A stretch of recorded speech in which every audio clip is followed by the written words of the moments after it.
नमस्कार मित्रांनो, स्वागत आहे तुमचं आपल्या हक्काचं चॅनल फन फिल्मी मराठीमध्ये। आज आपण रिव्हिजिट करणार आहोत सांगते ऐका या चित्रपटाबद्दल।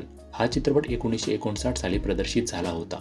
या चित्रपटामध्ये मुख्य भूमिकेत आहेत सुलोचना, हंसा वाडकर, जयश्री गडकर, रत्नमाला, चंद्रकांत, सूर्यकांत। या चित्रपटाची गीते लिहिली आहेत गदी माडगुळकर यांनी। या चित्रपटाचे दिग्दर्शक आहेत अनंत माने। तर बोलूया स्टोरीबद्दल। महादेव पाटील एक गावातील एक मोठी व्यक्ती असतात। त्यांच्याकडे खूप पैसा आणि माज भरभरून असतो। तर त्याच गावातील एक गरीब शेतकरी सकाराम याच्या बरोबर त्यांचा वाद होतो। सकाराम त्याच्या पत्नीसोबत म्हणजे हंसासोबत सुखात राहत असतो। तर एके दिवशी महादेव सावळा नावाच्या दरोडेखोराला सकारामाचं घर जाळायला सांगतो आणि त्यात सकाराम आणि त्याची बैलजोडी जळून खाक होते। त्यामुळे सकारामची पत्नी हंसा विधवा होते। तिला सहकार्य म्हणून महादेव हंसाला त्याच्या घरी राहायला जागा देतो आणि एके दिवशी महादेव हंसाची अब्रू लुटतो। त्यामुळे हंसाला एक बाळ होतं आणि त्या बाळंतपणात हंसेचा मृत्यू होतो। तर पुढे हंसेची मुलगी एका तमाशाच्या फडात वाढते।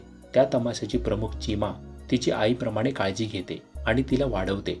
मग कसं पुढे महादेवच्या बापाचा घडा भरतो आणि त्यात महादेवचा सक्का मुलगा आणि हंसेची मुलगी यांचा कसा रोल मध्ये येतो हे पाहण्यासाठी तुम्हाला हा चित्रपट पाहावा लागेल। आता बोलूया सविस्तर चित्रपटाबद्दल। हा चित्रपट लावणी, तमाशाचा फड, गावाकडच्या गोष्टी, तेव्हाची लोक, पोलिसांची बाजू, गुंड दरोडेखोर कसे असायचे हे सगळे दर्शवतो। आपल्याला तो काळ कसा असेल याचं चित्र आपल्यासमोर निर्माण करतो। त्याचबरोबर गाण्यांमधून संवाद आणि तेही पूर्ण कथा एका शेवटच्या लावणीमधून सादर केली आहे। जशी पूर्ण स्टोरी ओम शांती ओम मध्ये केली होती तसंच, आणि हा प्रयत्न मराठीत त्या काळी पहिला झाला होता हे विशेष। तसं एक दोन गोष्टी कथेमधल्या खटकतात, ते म्हणजे या चित्रपटातील सगळ्या मुख्य पात्रांचा मृत्यू होतो। एक एक करून ही पात्र नाहीशी होतात। जसं की पहिला सकाराम मरतो, मग त्याची पत्नी हंसा मरते। जो सावळा बदला घेणार असतो त्याला पोलीस पकडतात। मग वाटायला लागतं त्या क्रूर पाटलाला धडा कोण शिकवणार। तोपर्यंत पाटील म्हातारा होतो। अजून एक म्हणजे त्यावेळी भाऊ बहिणीचं माहीत न असणारं नातं कसं खुलतं ते थोडं बघायला जड जातं। पण हा प्रयत्न थोडासा धाडसी वाटतो आणि तोही प्रयत्न मराठीत झाला होता हेही विशेष।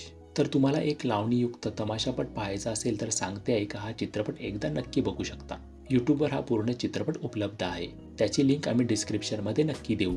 तर या भागात इतकंच, भेटू पुढच्या भागात। तोपर्यंत चॅनलवरचे अन्य व्हिडिओज नक्की बघा। चॅनलला सबस्क्राईब केलं नसेल तर सबस्क्राईब जरूर करा। थँक्यू।